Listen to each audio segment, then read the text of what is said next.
We were supposed to get our hands on a 2021 Hyundai Elantra this week, but due to recent events, we can't. So instead, we're going to do the next best thing and talk about the Elantra from a safe distance here in my kitchen. All right, let's exploit some Hyundai-provided visuals. Starting with the essentials, the Hyundai Elantra is a compact sedan that competes with the Honda Civic, Toyota Corolla, Mazda 3, and others. The all-new 7th generation Elantra is longer, lower, lighter, and has a longer wheelbase than the previous Elantra. Of course, as you may have already noticed, Hyundai took some big swings with the Elantra's styling. Here were some thoughts about the Elantra's new styling is a quarantined Lynn Woodward. Lynn, what do you think? I would call them major league swings, Micah. There's more of a sport coupe look to this compact sedan and a lot more character here. What Hyundai is calling parametric dynamics takes center stage in the front fascia. The new grille that's similar to the Sonatas sits lower, giving the front end a more aggressive, forward-leaning stance. The way the headlamps curve upward give this updated Elantra a bit of a cool and sinister look compared to its fairly humdrum predecessor. I really like the front and front three-quarter angles a lot. Architectural creases in the sheet metal appear up front beneath the headlamps and continue into the profile. This is where I'm not sure how I feel yet. I love the slope of the roofline and its overall forward-leaning positioning. But when I look at the side view, all I can see is a massive Z carved into the doors, especially on the passenger side. I am absolutely going to reserve judgment until I see this thing in person, but as of right now, I kind of expect Zorro to be riding shotgun. Both rear and rear three-quarter angles both look exceptional to me. The wing-shaped bumper adds to its sport-like nature. The tailgates look appropriately futuristic, but without going off the overworked reservation.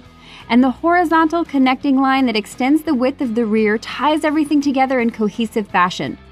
Kind of like the rug in my living room. Considering where it's evolved from, the Hyundai Elantra has taken major strides to visibly stand out in a shrinking category that is highly competitive. The big question now is, what do we think when we see it in person? And I really hope that happens soon, Micah. Yeah, fingers crossed. Looks aside, Hyundai has added some intriguing options to the Elantra's feature set. The biggie, quite literally, is an available dual 10.25-inch screen setup placed under a single pane of glass Mercedes style. One screen covers infotainment duties, while the other functions as the gauge cluster. Skip that option and you'll get a standard 8-inch display. Other sweet add-ons include 64-shade ambient lighting, wireless Android Auto and Apple CarPlay, and Hyundai's digital key that uses your smartphone to unlock and start the car. But only if you have an Android phone. Sorry, Apple users. Get out of here, you!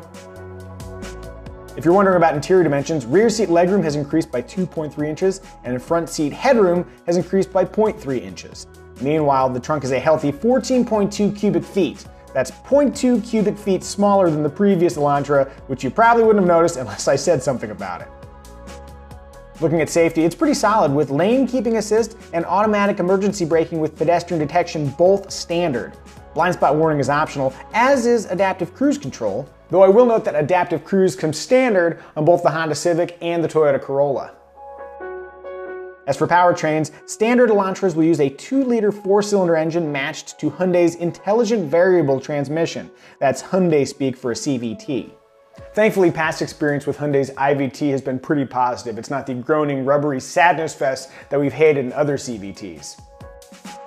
For 2021, Hyundai has also introduced the first Elantra hybrid that'll combine a 1.6-liter gasoline engine, a 32-kilowatt electric motor, a 1.32 kilowatt-hour lithium-ion polymer battery pack beneath the rear seats, and a 6-speed dual-clutch transmission. Hyundai claims the hybrid will return a more than 50 mpg combined fuel economy rating and a total system output of 139 horsepower. Look out!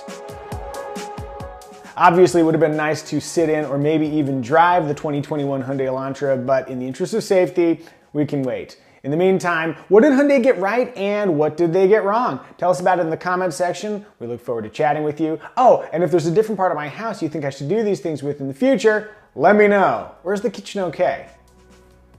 Orange Bunny says hi.